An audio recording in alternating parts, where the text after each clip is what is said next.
d'être africain. Et c'est tout un plaisir pour moi de voir M. Alain Foka face aux autorités togolaises. Suivez la question posée et la réponse donnée par M. Alain Foka et son équipe. Le blombe, il y en a qui n'ont pas mis Afrique. Et il y a des gens qui n'ont pas Alain Foka, kudo, il y avait du glan. Et il y a ces questions posées, kudo réponse que M. Anna. Nous voulons donc vous inviter cet après-midi à mettre les pieds dans le plat. On ne peut pas faire la même chose chaque fois et espérer obtenir un résultat différent. Si vous êtes d'accord, je vous propose donc de prendre ce vol Mansa avec nous pour repenser ensemble notre continent. Éric Sonopo, bon après-midi. Madame, vous avez la parole. Merci beaucoup. Ma question, je pense qu'elle s'adresse à vous tous. Je pense que tout Africain responsable ne peut qu'être Mansa, et je suis Mansa. Alors, lorsque j'ai envoyé le lien pour inviter des gens à venir suivre cette rencontre, on m'a posé une question que je vous transmets. J'ai essayé de répondre à ma façon. La question, c'est la sécurité humaine. Vous savez que les sujets que vous touchez, la manière de les aborder, fâche. La question de la sécurité de vos personnes, est-ce qu'elle vous préoccupe et comment vous l'abordez? La question de la sécurité, qui parmi vous ici a peur pour sa sécurité? Moi. Non, très sérieusement, c'est vous qui pouvez nous protéger. C'est vous nos assurances vie. Ça fait un certain temps que tout le monde s'inquiète pour ma sécurité à moi. Et mon épouse qui est dans la salle commence à avoir de grandes frayeurs. Plus on avance, plus elle se demande comment ça va se terminer. Mais c'est vous, ma sécurité, c'est vous, notre sécurité. Et si on continue d'avoir peur de dire ce qu'on a à dire, de faire ce qu'on veut faire à Mansa, de mettre le doigt sur nos vrais problèmes en disant notre sécurité est menacée, ils auront gagné. Mais s'ils savent que s'il y a un truc comme celui-là, vous allez réagir de la plus ferme des façons, je pense que ça va calmer un certain nombre de gens. Parce que ceux qui attaqueront ont forcément des intérêts. Et on sait où ils sont.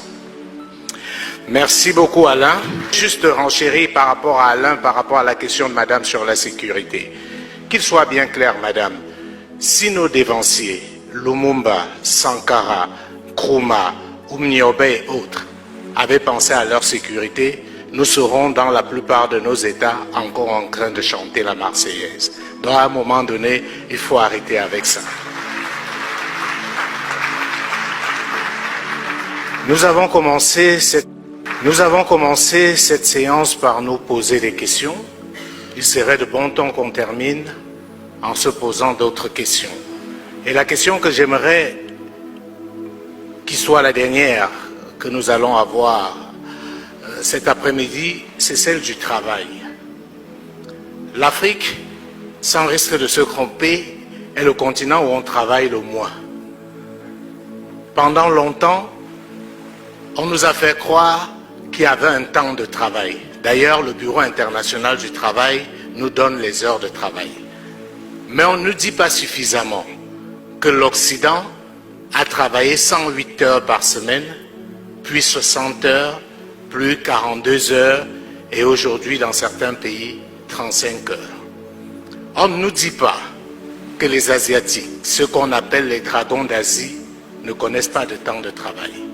Voilà donc un continent qui, comme on l'a dit, est en retard. Mais il court moins vite que tout le monde. Et on lui dit, c'est ce qu'il faut faire. Tu dois courir moins vite que tout le monde et nous acceptons cela. Cela veut dire, madame, monsieur, c'est le temps de mettre fin à ce type de fantasme. Il est évident que si quelqu'un a 50 mètres d'avance sur vous, si vous voulez le rattraper ou même le dépasser, vous devez courir au moins 3, 4, 5 fois plus vite que lui. Arrêtons de nous complaire de ce qui est donné à voir. Contestons la dictature des certitudes. Qu'est-ce qui nous fait croire que le soleil se lève toujours à l'est et se couche à l'ouest. D'ailleurs, qui a décidé où se trouve l'Est et où se trouve l'Ouest? Si aujourd'hui, on décidait de faire notre propre boussole, de penser uniquement par nous, de ce que nous voulons, est-ce que ce ne serait pas là la première pierre pour la construction de cette Afrique dont nous rêvons tant?